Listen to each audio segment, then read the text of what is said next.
Este análisis llega gracias al canal Libros al Punto, un proyecto que acerca el conocimiento de los mejores libros de emprendimiento, finanzas y desarrollo personal de forma clara y práctica. Un saludo para quien nos escucha hoy. Bueno, arrancamos con una exploración profunda que a mí personalmente me parece verdaderamente transformadora. Totalmente. Es un tema que da para muchísimo. Ya te digo. Vamos a desgranar hoy los extractos de un clásico absoluto sobre relaciones humanas.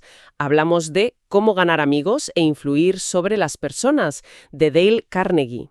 Un texto mítico. Sí, sí. Y la misión de este tiempo que vamos a compartir es diseccionar un poco por qué la brillantez técnica por sí sola pues, simplemente no basta para triunfar y cómo podemos dominar esas habilidades interpersonales basándonos en principios que francamente no pierden vigencia. Es que no caducan. Exacto. Y para abrir el apetito hay un dato del Instituto de Tecnología Carnegie que, da mucho que pensar. Atento a esto. A ver. Persona se debe a su personalidad y a su capacidad para liderar y tratar con la gente.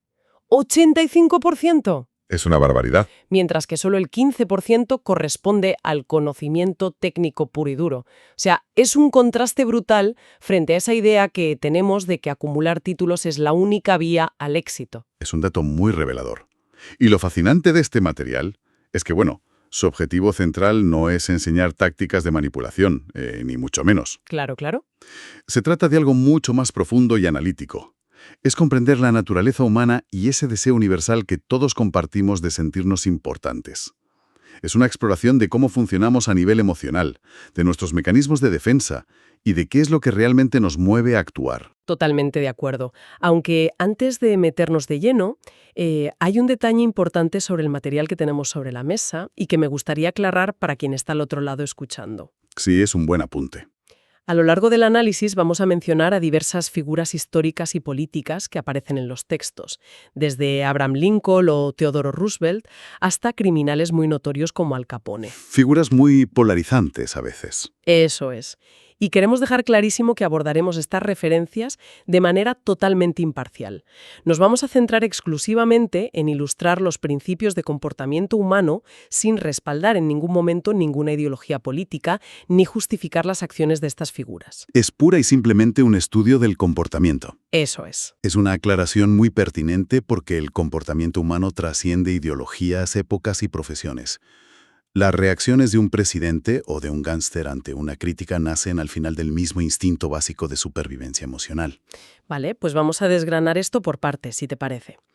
El texto arranca abordando directamente cómo tratamos a los demás cuando se equivocan y lanza una premisa muy clara sobre la futilidad de la crítica. La crítica constante, sí. Los documentos nos presentan historias asombrosas para ilustrar esto. Por ejemplo, hablan de criminales como Dos Pistolas Crowley, que tras un tiroteo tremendo con la policía de Nueva York, escribió una carta manchada con su propia sangre. Madre mía. Sí, sí. Y en la carta decía que bajo su ropa latía un corazón bueno que a nadie haría daño. O el mismísimo Al Capone, el enemigo público número 1 de Chicago, que se consideraba a sí mismo un benefactor público incomprendido. O sea, a pesar de sus actos, no sentían culpa.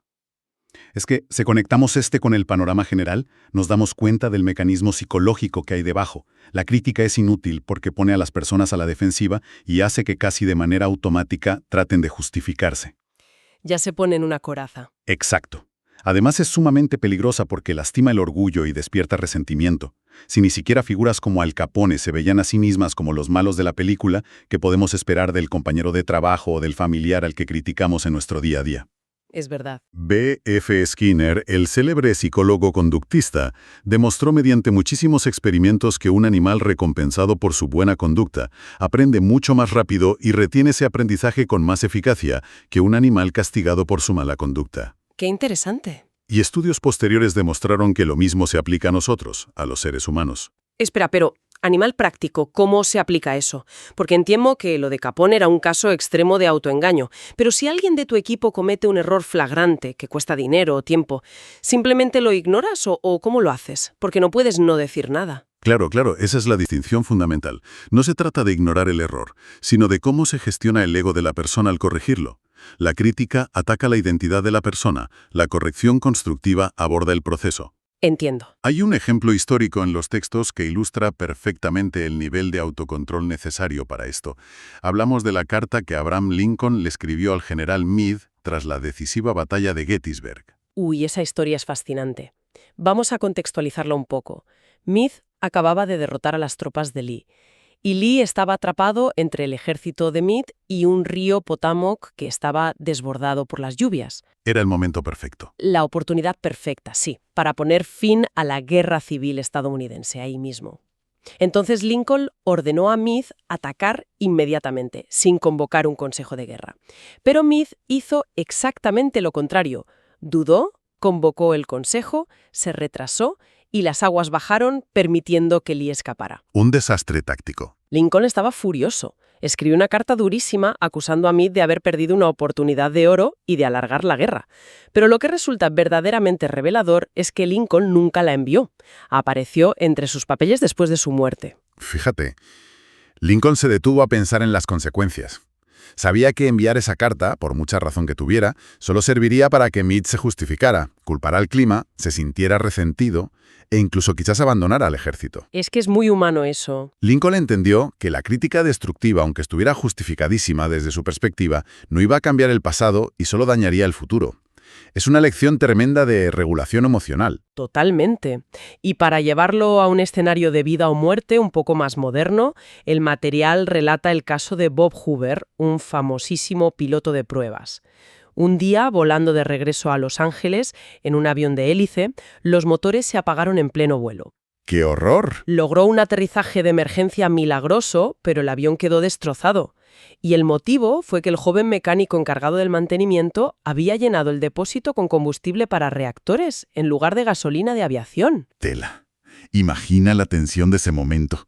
El mecánico debía estar aterrorizado esperando el despido o una bronca monumental. Y con toda la razón, porque casi le cuesta la vida a 3 personas. Yo creo que cualquiera habría perdido los papeles. Cualquiera. Sin embargo, Hoover no le gritó ni le criticó.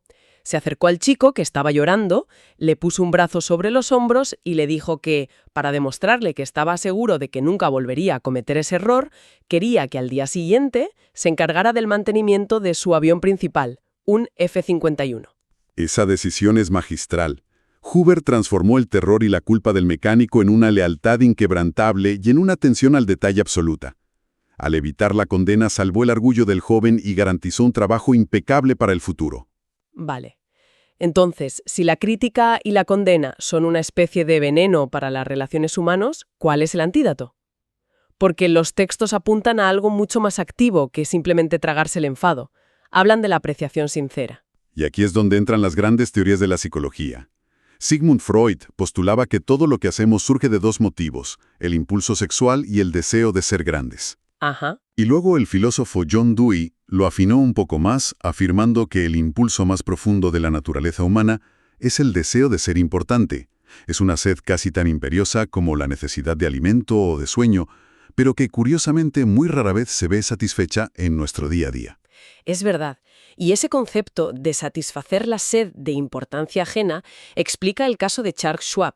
Llegó a cobrar $1 millón al año en la década de los años 20, una cifra astronómica para la época, como presidente de la recién formada United States Steel Company. Un pionero absoluto. Y él mismo confesaba que no era por sus conocimientos sobre la fabricación de acero.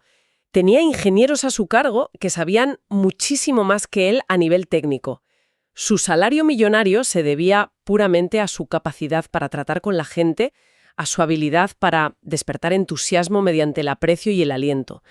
Schwab decía que nunca criticaba, siempre buscaba un motivo para elogiar. Lo cual nos lleva a una de las historias más conmovedoras de toda esta documentación. Un maestro de escuela en Detroit le pidió a un alumno ciego que le ayudara a encontrar un ratón que se había colado en el aula.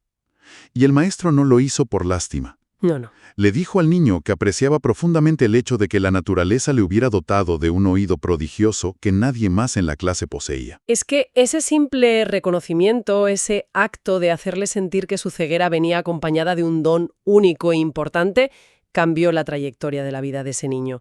Ese joven que años más tarde reflexionaría sobre cómo aquel día marcó un antes y un después para él, era Stevie Wonder. Fíjate qué impacto. Esto plantea una reflexión crucial. ¿Cuál es la línea divisoria entre el aprecio y la adulación? El texto hace una distinción clarísima. La apreciación es sincera y altruista.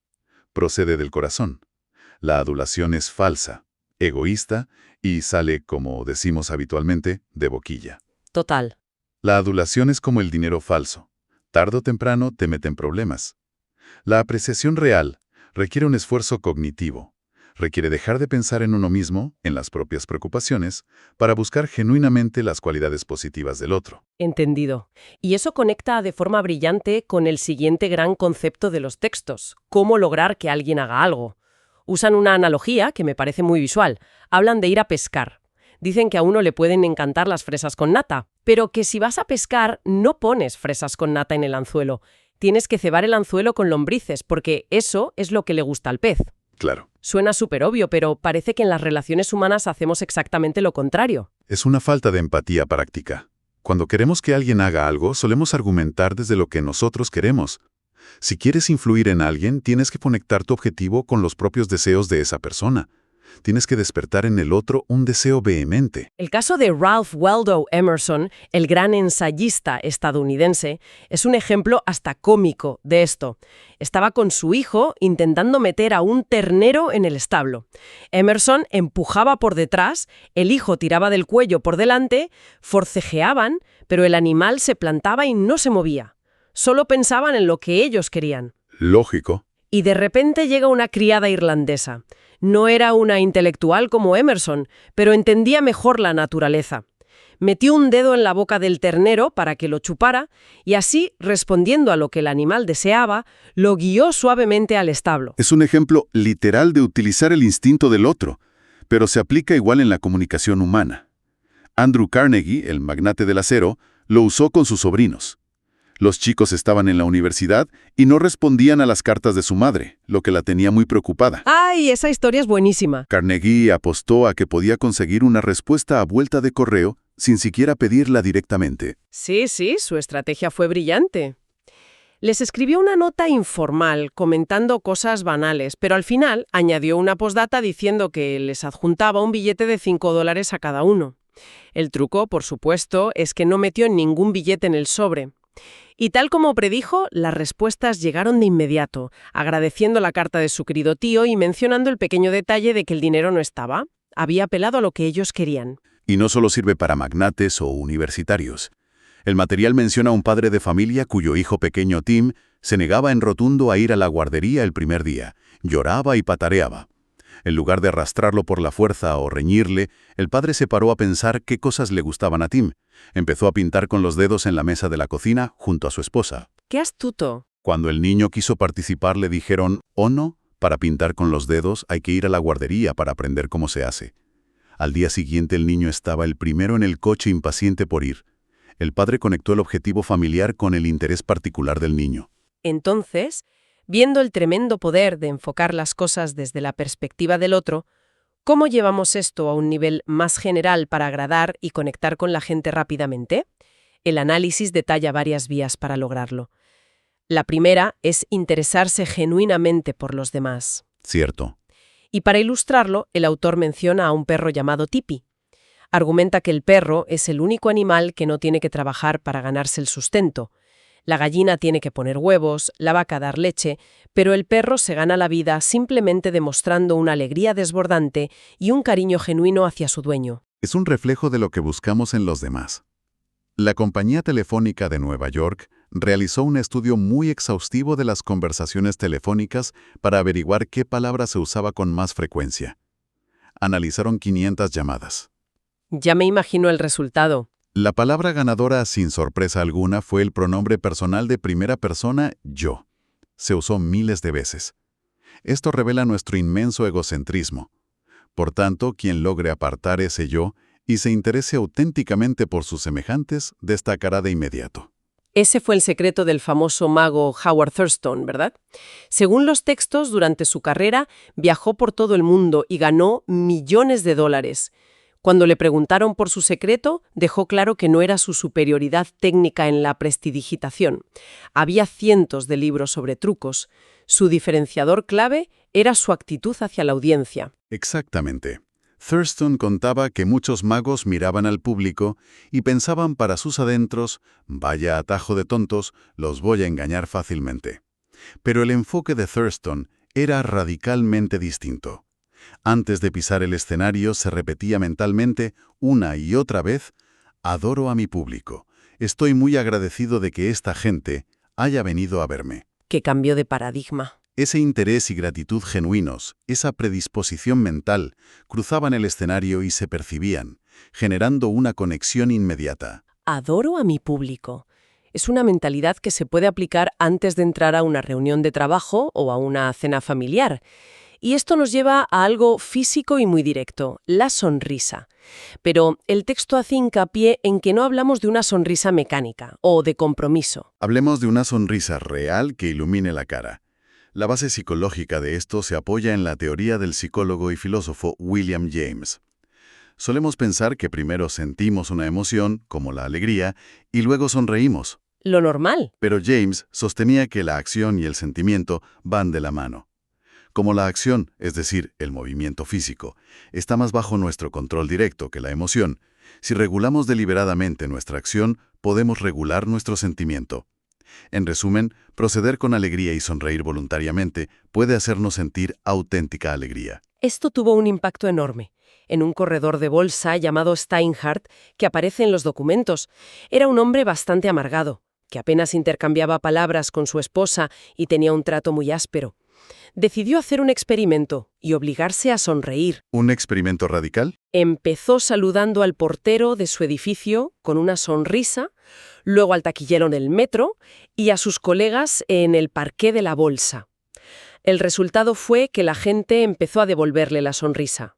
Relató que esa simple acción transformó por completo su entorno doméstico, mejoró sus relaciones laborales y de hecho le empezó a reportar beneficios económicos casi a diario, porque la gente prefería hacer negocios con alguien afable.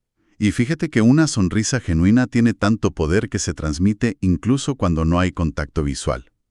El material cita el caso de un gerente de un departamento de informática que estaba buscando personal. Recibió muchas llamadas de aspirantes, pero contrató a uno que no tenía necesariamente el mejor currículum. ¿Y por qué lo contrató? La razón es que su voz al teléfono transmitía una sonrisa y una actitud de felicidad que dejaba claro su entusiasmo genuino por la posibilidad de trabajar allí. ¿Me lo creó totalmente? Y más allá de la sonrisa, hay otro elemento que los textos elevan a la categoría de herramienta fundamental: recordar los nombres de las personas. Parece algo básico, pero el nivel al que lo llevaron algunas figuras es increíble. Está la historia de Jim Farley. Ah, sí, el político. De origen humilde y huérfano de padre a los 10 años, acabó convirtiéndose en director general de Correos de los Estados Unidos y en una pieza clave de las campañas presidenciales. Su habilidad especial era que podía llamar por su nombre de pila a 50.000 personas. 50.000 personas. Es un esfuerzo monumental. Pero Farley entendía un principio básico de la psicología humana. Para cualquier persona, su propio nombre es el sonido más dulce y más importante que existe en cualquier idioma. Ignorar o olvidar el nombre de alguien es un desaire implícito. Recordarlo y usarlo adecuadamente es el halago más sutil y efectivo que existe. Andrew Carnegie construyó un imperio sobre este principio. La historia de los conejos de Carnegie es oro puro. De niño en Escocia consiguió una mamá conejo, que enseguida tuvo una camada inmensa. Carnegie no tenía comida para todos, así que se le ocurrió una idea brillante. Les dijo a los niños del vecindario que si le traían tréboles y dientes de león para alimentar a los conejos, bautizaría a los animalitos con el nombre de quienes los alimentaran. ¿Un genio desde pequeño? El plan funcionó a la perfección. Años más tarde aplicó la misma psicología en los negocios. Quería venderle rieles de acero al ferrocarril de Pensilvania, cuyo presidente era J. Edgar Thomson. ¿Qué hizo Carnegie? Construyó una enorme planta siderúrgica en Pittsburgh y la llamó Planta de Acero Edgar Thomson. Y por supuesto, cuando el ferrocarril necesitó rieles, adivina a quién se los compraron. ¿Obvio? Bautizar algo con el nombre de una persona es una apelación directa a su sentido de la importancia. Exige esfuerzo, claro, requiere fijar la atención al escuchar el nombre por primera vez, asociarlo a las facciones de la persona y repetirlo en la conversación.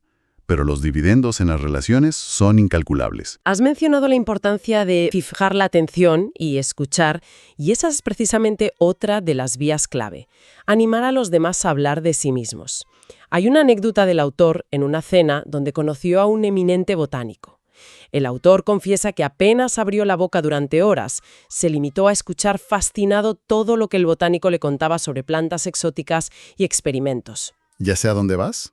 Al finalizar la velada, el botánico se despidió del anfitrión y alabó al autor, refiriéndose a él como un conversador de lo más estimulante. Un gran conversador cuando en realidad solo había escuchado. Lo que ocurre aquí es que escuchar profunda y atentamente es una de las formas más altas de validación. Brinda a la persona la oportunidad de expandir su ego. Los documentos recogen el testimonio de representantes del servicio de atención al cliente, donde esto se vuelve crítico. Mencionan el caso de un cliente de una compañía telefónica que estaba iracundo. Insultaba, amenazaba con demandas y se negaba a pagar ciertas facturas que consideraba injustas. ¿Y qué hizo la empresa en ese caso? En lugar de mandar a un abogado, enviaron a un conciliador que aplicó este principio. El empleado se sentó y simplemente escuchó. Escuchó pacientemente durante horas, dándole la razón en su frustración. ¡Qué paciencia! El cliente sentía que estaba librando una cruzada por la justicia, pero en el fondo lo que realmente buscaba era un sentimiento de importancia. Al principio lo obtuvo quejándose y armando alboroto, pero en el momento en que recibió esa validación a través de un oyente empático que no le llevaba a la contraria, su sed de importancia quedó saciada. Una vez satisfecho su ego, las demandas agresivas se desvanecieron y terminó pagando las facturas voluntariamente. ¡Increíble! El psicoanalista Sigmund Freud era un maestro en esto. Quienes interactuaban con él describían que su forma de escuchar no era simplemente guardar silencio, era una atención concentrada. Miraba con una fijeza apacible, su postura entera estaba volcada hacia el interlocutor, haciéndole sentir que en ese momento no había nada más importante en el mundo. Entender los intereses de la otra persona nos lleva a la siguiente táctica de la que hablan los textos: hablar de lo que a ellos les importa y hacerles sentir importantes de manera sincera. El presidente Theodore Roosevelt era famoso por su capacidad de conectar con cualquier persona, desde un vaquero hasta un diplomático. Tenía un don para eso. Su método era que cuando esperaba un visitante, Roosevelt se quedaba despierto hasta muy tarde la noche anterior instruyéndose fervientemente sobre el tema que sabía que era el favorito de su invitado. Sabía que el camino directo al corazón de una persona es hablar de lo que esa persona más valora. Es un patrón consistente en el éxito interpersonal. Validar lo que el otro aprecia rinde frutos extraordinarios. En las fuentes se narra el caso de un líder de los Boy Scouts que necesitaba desesperadamente financiación para llevar a uno de los jóvenes a una reunión internacional en Europa. Logró concertar una cita con el presidente de una gran corporación. Tarea difícil. Sí, pero antes de ir, el líder Scout se enteró de un detalle peculiar.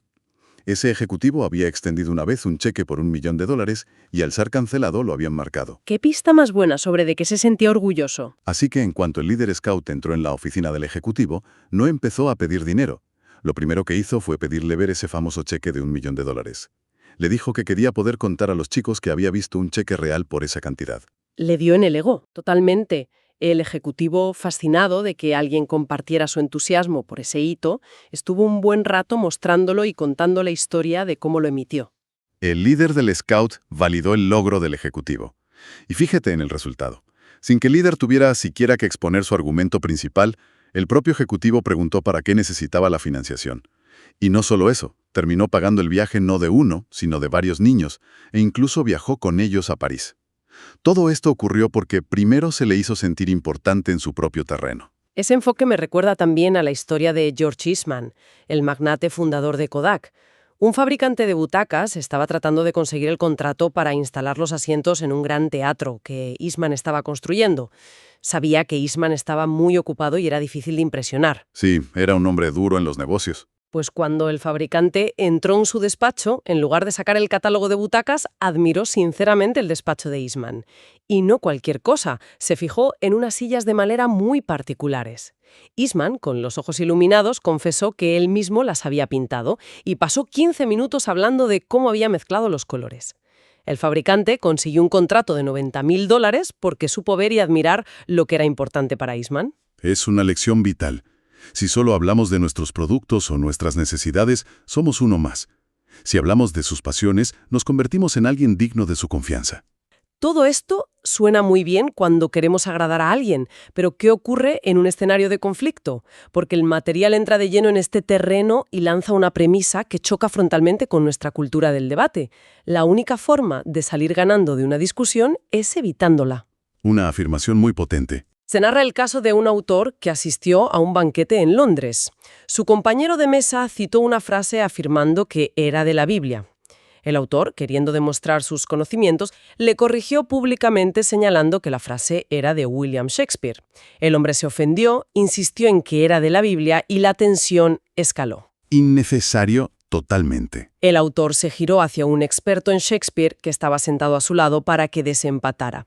Este amigo, por debajo de la mesa, le dio un puntapié al autor y en voz alta dijo: «Estás equivocado, el señor tiene razón, la cita es de la Biblia». A primera vista parece una traición a la verdad, pero cuando salieron del banquete y el autor le recriminó a su amigo, este le dio una lección de sociología pura. En efecto, la cita era de Hamlet, pero estaban en una cena festiva, no en un tribunal. Demostrar a ese hombre que se equivocaba frente a todos los invitados no iba a hacer que agradara a nadie, solo iba a lastimar su orgullo y hacer que le detestara. Como dice el refrán que cita el texto, un hombre convencido contra su voluntad sigue siendo de la misma opinión. Ganar una batalla lógica, destrozando el ego del oponente, significa perder la guerra de la influencia. Eso es. Esto tiene una aplicación comercial clarísima con la historia de Pat O'Hare, un vendedor de camiones. Al principio de su carrera, Pat solía enzarzarse en debates acalorados con cualquier cliente potencial que se atreviera a criticar sus vehículos o elogiar a la competencia. Pat ganaba muchas discusiones, tenía grandes argumentos técnicos, pero curiosamente no vendía un solo camión. No me extraña. Finalmente cambió de táctica drásticamente. Empezó a darles la razón a los clientes. Es una técnica de judo psicológico. Si el cliente decía que los camiones de una marca rival eran fantásticos, Pat respondía de inmediato: «Es verdad, es una empresa estupenda y hacen camiones excelentes». Al estar totalmente de acuerdo, eliminaba el terreno para la discusión. El cliente se quedaba sin argumentos para pelear. Los dejaba desarmados. Completamente.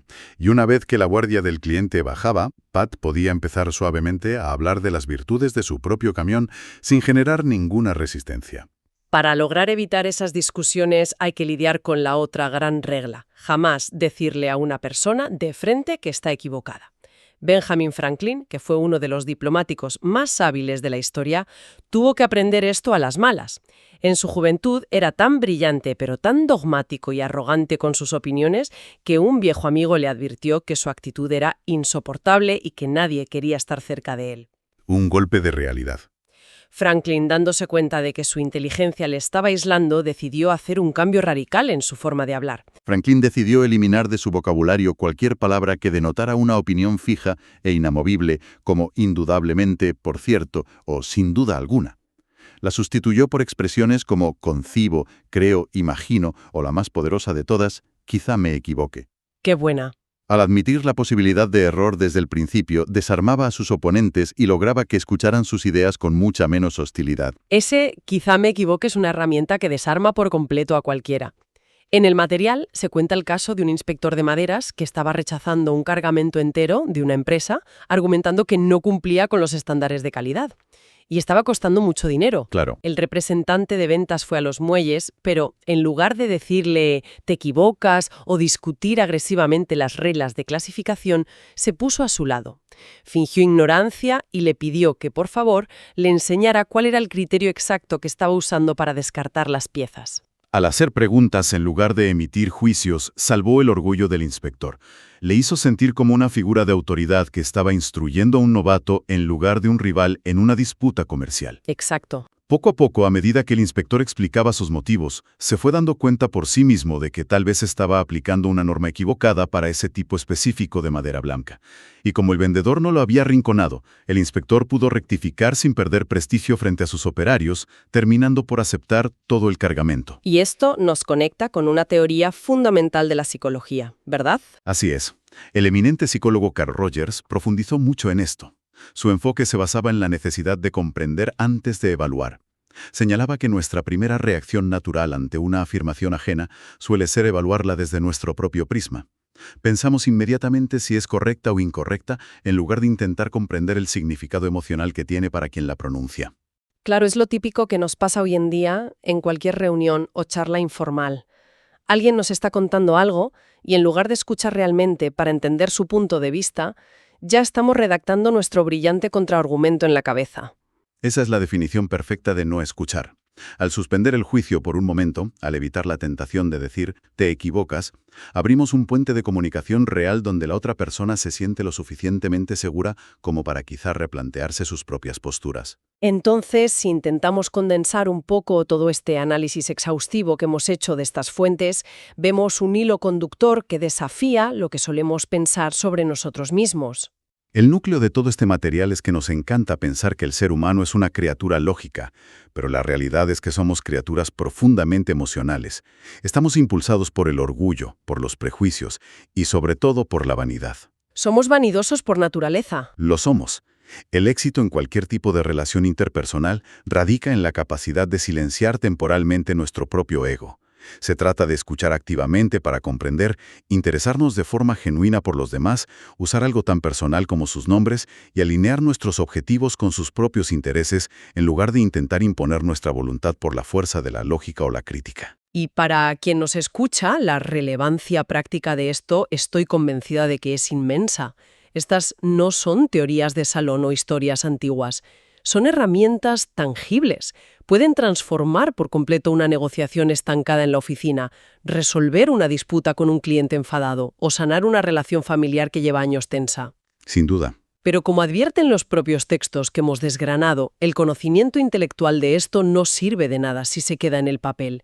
Estos principios requieren repetición. El verdadero cambio ocurre cuando dejamos de hablar de lo que nosotros queremos y hacemos el esfuerzo consciente de ver el mundo desde la óptica del otro, todos los días. Totalmente. Y para poner punto final a este tiempo de análisis, me gustaría proponer una reflexión un poco provocativa, que surge al destilar todas estas historias para cualquiera que esté escuchando. Hemos visto que el motor más potente del comportamiento humano es esa inmensa sed de sentirse importante y reconocido. Sí. Pero la paradoja es la siguiente. ¿Qué sucede con nuestro propio ego cuando tomamos la decisión sistemática de dedicar nuestra energía a satisfacer ese deseo en los demás? Qué buena pregunta. Podría ser que al renunciar a ser el centro de atención, al convertirnos en los que escuchan y empoderan a quienes nos rodean, alcancemos paradójicamente el nivel más alto y auténtico de nuestra propia importancia y realización personal. Es una paradoja profunda sobre el ego y la influencia que dejamos en el aire para que sea reflexionada individualmente. Una pregunta que desde luego da para pensar mucho después de apagar el ordenador o bajarse del coche. Ha sido un placer, muchas gracias por acompañarnos en esta exploración profunda. A todos, hasta la próxima.